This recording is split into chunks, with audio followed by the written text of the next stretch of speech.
nga ba ako nagsimula magtakas ng nangyari sa buhay ko? Kahapon ba? Noong isang linggo?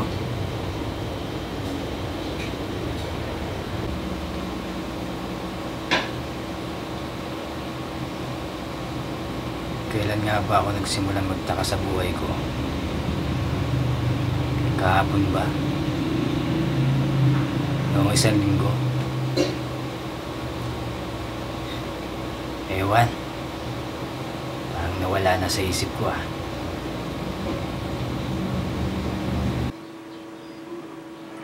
Kanina, nakita ko ang isang bata. Isang batang iniwan ng kanyang mga magulang. Ganon din naman ang mga luhang pumatak sa aking mga mata noong ako'y bata pa.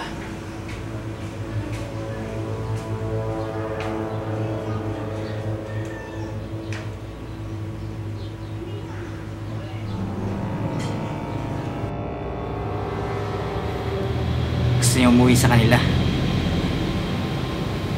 Kaya siya umiiyak.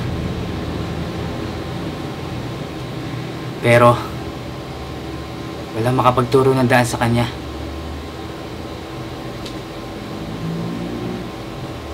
Kasi madungi siya.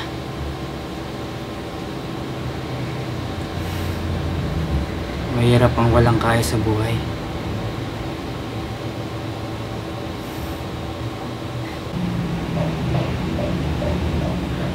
Kahirapan.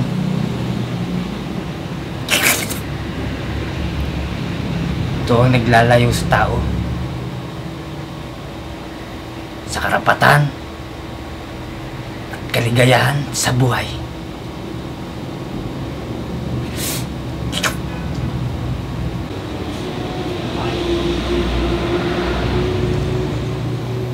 Katulad ko,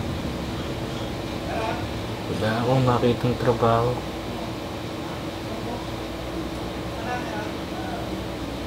Mahirap na lalo pang maghihirap. Ang anak ko, maagang namatay sa hirap, sa gutom, sa sakit. Ang asawa ko, sumama sa iba, hindi nakatiis. At hindi ako iniyakan ng mundo. Ako lang ang mag-isang umiyak.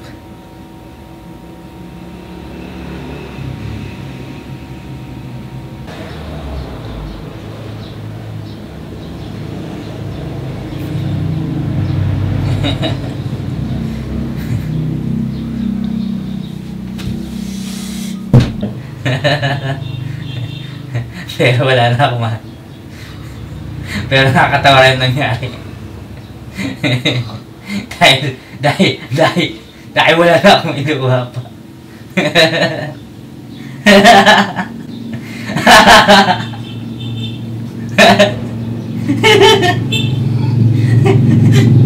Nabali.